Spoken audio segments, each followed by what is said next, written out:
한국직업방송과 연합뉴스TV가 함께 만드는 취업 전문 뉴스 투데이 고용플러스입니다. 꿈에 그리던 정규직 전환이 코앞인데 직속 상사이자 면접관이 돈을 빌려달라고 하면 거절할 수 있는 사람이 있을까요? 보훈처 산하 준정부 기관의 한 간부가 무려 13년 동안 갑질을 벌여온 것으로 드러났습니다. 홍정원 기자의 단독 보도입니다.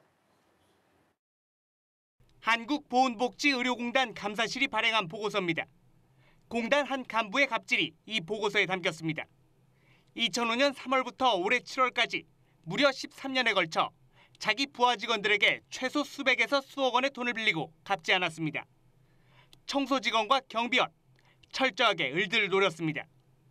파견, 용역 직원으로 공단에 들어와 이제 막 정규직 전환을 앞둔 사람들도 포함됐습니다. 돈을 빌려달라고 한 간부는 이들의 정규직 전환에 깊이 관여하고 있는 면접위원이었습니다. 청소 업무를 하는 한 피해자는 면접 열흘 전 경비 업무 담당자 한 명은 아직 면접 결과가 나오지 않은 상황에서 돈을 빌려줘야 했습니다. 땅을 매각하기 위해 근저당 설정을 풀어야 한다거나 주식이 떨어져 얼마라도 통장에 넣어둬야 손해가 적다며 인정에 호소해 거절이 쉽지 않았습니다. 피해자 중 한 명은 상사이자 면접위원인 이 간부에게 돈을 빌려주기 위해 카드론까지 써야 했습니다. 이 간부는 공단에 채무 독촉에 쫓기다 보니 돈을 빌렸다며 직위를 이용하지 않았다고 해명했습니다. 결국 돈은 돌려받지 못했습니다. 대출을 받아 돈을 빌려준 한 피해자는 결국 신용불량자가 됐습니다. 회사에 말하지 말아달라는 갑의 요구에 이런 사실은 13년 동안 비밀에 붙여졌다가 법원의 채권 압류 통보로 이제서야 세상에 알려졌습니다. 갑은 해임됐지만 을은 아직 돈을 받지 못했습니다. 일부는 비밀을 지켜줬다는 이유로 회사에 징계도 받았습니다. 연합뉴스TV 홍정원입니다. 최근 사원 공개 채용을 진행한 삼양식품에서 황당한 사고가 발생했습니다. 불합격 사실을 통보하는 과정에서 2천여 명의 불합격자의 이름과 이메일 등 개인정보를 고스란히 유출한 건데요. 취업난에 힘겨워하는 젊은이들을 2번 울리는 사고였습니다. 곽준영 기자입니다. 한 취업 관련 인터넷 카페에 올라온 글입니다. 삼양식품에 지원하고 결과를 기다리는데 수천 개의 이메일 주소가 담겨있는 이상한 이메일이 왔다는 내용입니다. 삼양식품은 2천여 명의 불합격자에게 이메일을 보내는 과정에서 이들 전원의 이름과 이메일 주소 등 개인정보를 유출했다며 홈페이지를 통해 사과했습니다. 또 직원의 단순 실수였다고 해명했습니다. 메일 수신자가 여러 명 있어서 긁어갖고 복사해서 이제 붙여놓고서 개별 발송 버튼을 눌러야지 한 명씩한테 가잖아요. 한 명씩. 근데 그 버튼을 안 누르고 그냥 발송하는 바람에. 하지만 지나치게 경솔했다는 누리꾼들의 질타가 이어졌고 정부는 관련 법과 절차에 따라 처리하겠다고 밝혔습니다. 유출 규모가 1천 건이 넘게 되면 개인정보보호법에 근거해서 저희 행정안전부나 한국인터넷진흥원에 유출 사실을 신고하게 되어 있고요. 신고가 접수가 되면 현장 특별 점검을 통해서 위반 사항에 대해서 행정처분을 내리는 형태로 진행이 됩니다. 불합격에다 개인정보 유출 소식까지 특교된 삼양식품 지원자들. 담당자의 가벼운 실수로 넘기기에는 상처가 크다는 지적이 나옵니다. 연합뉴스TV 곽준영입니다. 자동차 회사 한국GM의 연구법인 분리 계획이 법원의 집행정지 결정으로 일단 제동이 걸렸는데요. 그렇다고 구조조정 가능성까지 줄어든 것은 아닙니다. 공장 가동률이 떨어지면 살리고 싶어도 살릴 수 없기 때문인데 직원들의 불안감은 커지고 있습니다. 배삼진 기자입니다. GM은 내년 말까지 해외 공장 2곳을 폐쇄하기로 했습니다. 명단을 공개하지 않았지만 한국도 판매 실적을 놓고 보면 가능성을 배제할 수 없습니다. 올해 1월부터 10월까지 판매 대수는 74,500여 대로 지난해 같은 기간과 비교해 32%나 줄었습니다. 공장 가동률은 부평 2공장은 30%, 창원 공장은 50% 수준을 밑돌고 있습니다. 실제 한국 GM은 연간 91만 대의 생산 능력을 50만 대로 줄이기로 한 상태로 이렇게 되면 군산 공장 폐쇄 이후 창원 공장이 타깃이 됩니다. 내년까지 상용차 다마스와 라보 생산을 중단하고 유럽 수출 물량이 소진된 경차 스파크도 생산을 줄이게 되는데 2022년부터 생산키로 한 차세대 크로스오버 차량은 기약이 없는 상태입니다. 부평이나 보령 엔진 공장도 영향을 받을 수밖에 없고 13만 협력사도 타격이 불가피합니다. 산업은행에 공적 자금 8천억 원을 투입해 억지로 버티고 있다는 지적도 있습니다. 돈 집어넣으니까 좀 딜레이 시킨다. 살생부에 중에서 덜 먼저 죽이지 않고 나중에 죽인다라는 개념이죠. 할 수 있는 방법이 없다. 처분만 바라는 수밖에 없고. 한국GM은 새로 설립하는 연구개발법인을 통해 신차를 만들어 경영을 정상화하겠다는 구상입니다. 실제 한국의 연구개발과 디자인 능력이 GM 내에서 최고 수준으로 평가받고 있어서 가능하다는 입장입니다. 다만 노조 측에서는 법인 설립이 연구개발 기능은 챙기고 생산은 무력화하려는 시도라고 반대하고 있습니다. 일각에선 법인 분리에 제동을 건 법원의 판결이 GM의 철수의 빌미를 줄 수 있다는 분석도 제기됩니다. 연합뉴스TV 배삼진입니다. 고용시장 한파로 힘들지 않은 사람이 없습니다만 특히 경력 단절 여성들은 육아 부담까지 겹쳐 이중고를 겪고 있죠. 그러다 보니 올해 경력 단절 여성 수가 2014년 통계 작성 시작 이후 처음 늘었고 경력 단절 뒤 재취업에 성공한 경우는 1년 전보다 크게 줄었습니다. 이순국 기자입니다. 서비스업에 종사했던 서모 씨는 출산과 육아휴직을 마치고 복직을 한 지 얼마 되지 않아 회사에 사표를 냈습니다. 자녀 때문에 다시 휴직을 해야 하는 상황에서 고민 끝에 내린 결정이었습니다. 제가 아이를 충분히 키우고 다시 되돌아가기에는 눈치가 보인다. 좀 그런 게 많아서 제가 나이도 있는데 더 다시 그런 서비스업을 하기가 제 스스로도 부담되는 것 같고. 서 씨처럼 출산이나 육아 등으로 인해 직장을 그만둔 경력 단절 여성은 올해 4월 기준 184만 7천 명, 15살에서 54살 사이 기혼 여성 5명 중 1명꼴입니다. 1년 전보다 15,000명 늘어난 건데 2014년 이른바 경단녀 통계를 만든 뒤 처음 나타난 증가세입니다. 심각한 일자리 기근 탓에 다시 취업하려 해도 쉽지 않았습니다. 경력 단절 여성은 늘었는데 재취업에 성공한 기혼 여성 수는 지난해보다 20% 가까이 줄어든 겁니다. 경력 단절 이유로는 결혼 출산이 지난해와 비슷하거나 낮아진 반면 육아를 꼽은 경우는 1년 전보다 3만 3천 명 늘었습니다. 육아가 힘들어 일단 직장을 관뒀는데 다시 취업하려니 고용 한파로 자리를 구하지 못한 것이라는 해석이 나옵니다. 일자리 사정이 풀리지 않는 한 경력 단절 여성의 재취업은 물론 경력 단절 우려로 인한 결혼과 출산 기피 현상의 개선을 기대하기 힘든 이유입니다. 연합뉴스TV 이승국입니다. 뜻하지 않은 사고 대비해 이런저런 보험 하나쯤 들어둔 분들 많습니다. 그런데 요새 청년들은 안 그렇다고 합니다.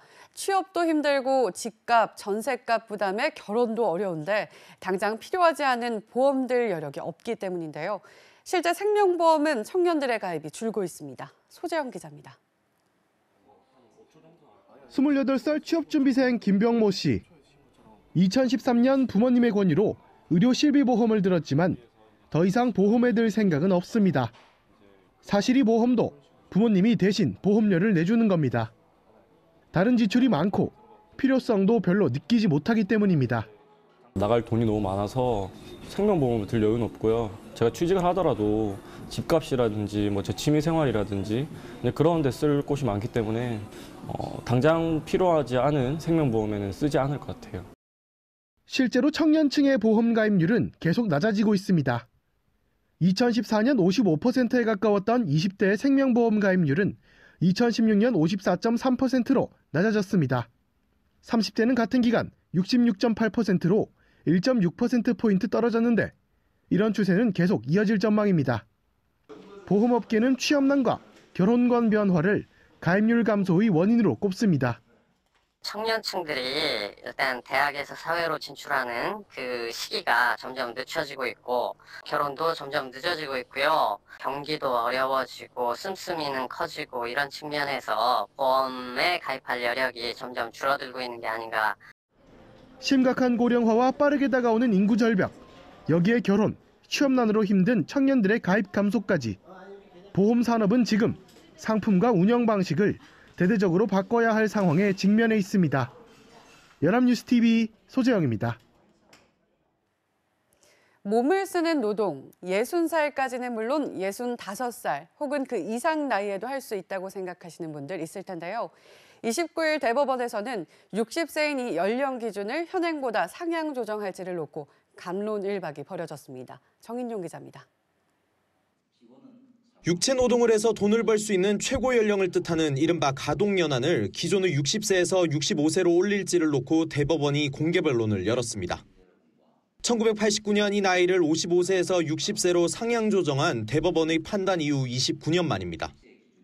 대법원이 공개 변론까지 연 건 수영장을 갔다가 사망한 4살짜리 아이 사건과 난간에서 추락해 사망한 전기기사 사건을 둘러싼 두 건의 손해배상 소송에서 하급심의 배상액 책정을 위한 가동연한 판단이 각각 60세와 65세로 달랐기 때문입니다. 원고 측은 1989년도에 60세로 올렸을 때도 수명 등 인구 통계학적 변화를 고려했다며 그때보다 10살 이상 수명이 늘어난 만큼 가동연한을 상향해야 한다고 주장했습니다. 반면 피고 측은 기대 수명 중에 병을 앓고 있는 기간을 뺀 건강 수명은 2012년 65.7세에서 최근 오히려 64.9세로 줄었다고 반박했습니다. 또 가동연한을 올리면 기업이나 기관의 정년도 덩달아 연장될 수 있다며 시기상조라고 덧붙였습니다.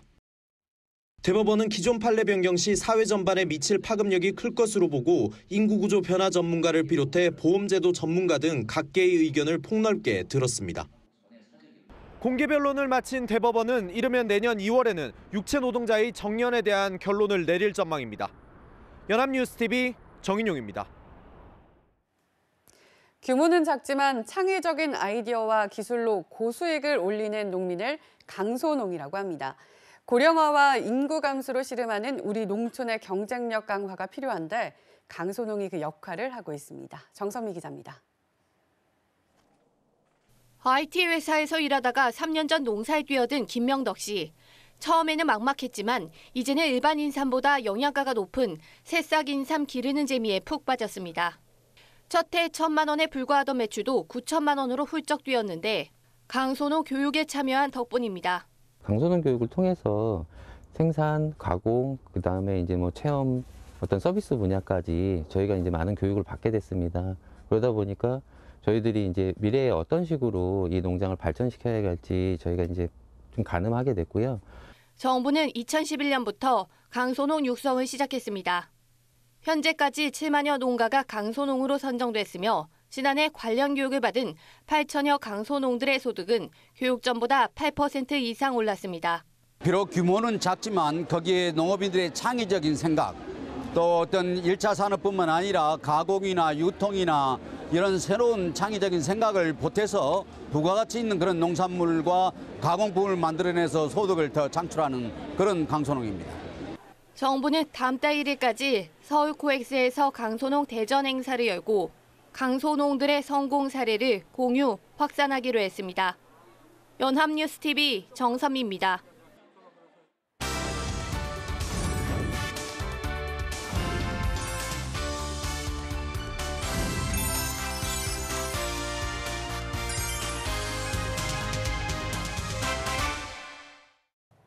숨겨져 있는 알짜 직업을 소개하는 히든잡. 오늘도 투데이 고용플러스의 공식 취업 도우미 안치홍 아나운서와 함께합니다. 안녕하세요. 안녕하세요.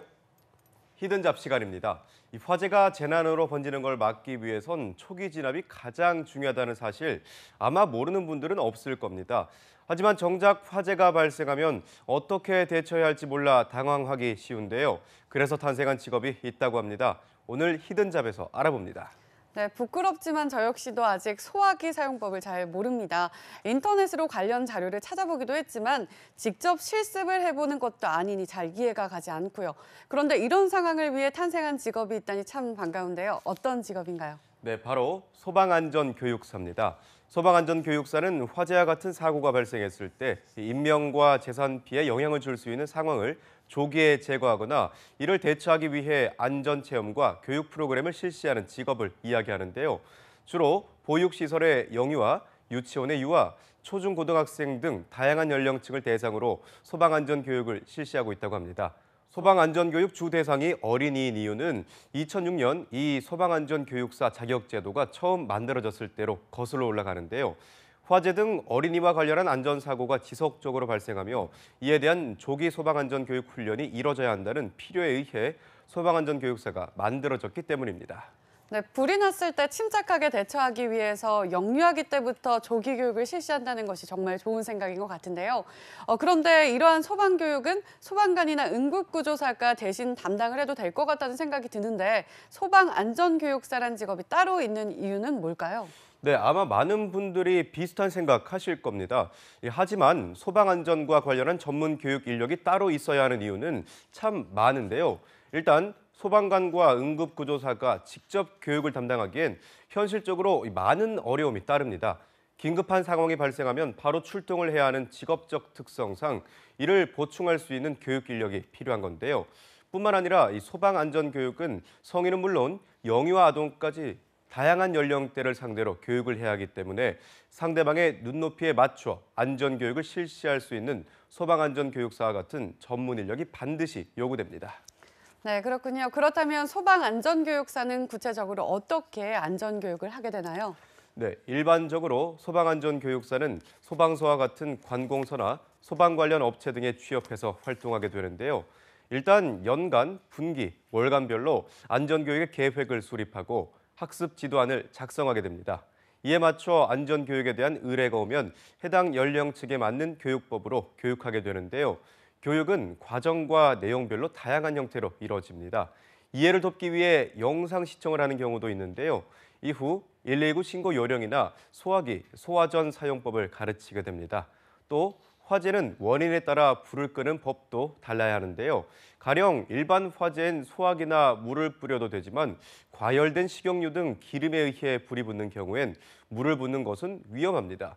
기름 화재 시에 물을 뿌리면 물이 끓어오르면서 자칫 폭발과 같은 대형 사고로 이어질 수 있기 때문인데요.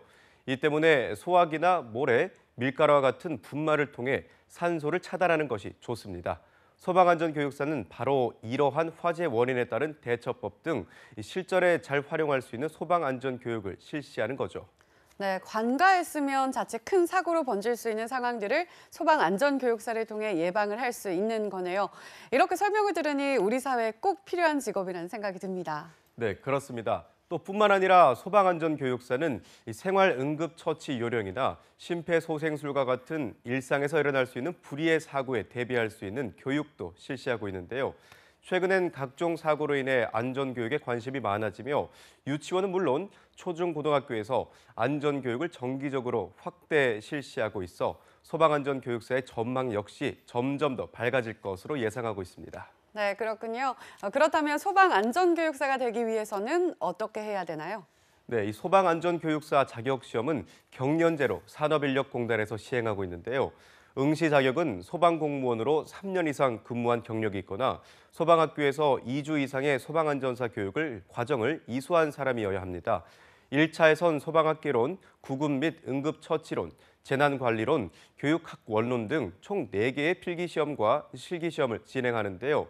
난이도가 높은 편이기 때문에 체계적인 계획을 세워 준비하는 것이 좋습니다.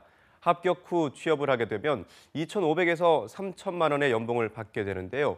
경력이 쌓이면 보다 높은 수익을 얻을 수 있다고 하니 안전과 예방교육에 관심 있는 분들께 꼭 추천드리고 싶은 직업입니다. 네, 무엇보다 올바른 소방 안전 지식을 제공하며 우리 사회의 안전을 지킨다는 점이 소방 안전교육사란 직업의 가장 큰 매력이 아닐까 싶습니다. 관심 있는 분들이라면 꼭 도전해 보시기 바랍니다. 지금까지 히든잡 안치홍 아나운서였습니다. 고맙습니다. 고맙습니다. 지금까지 투데이 고용 플러스였습니다. 오늘 저희가 준비한 내용은 여기까지입니다. 함께해 주신 여러분 고맙습니다.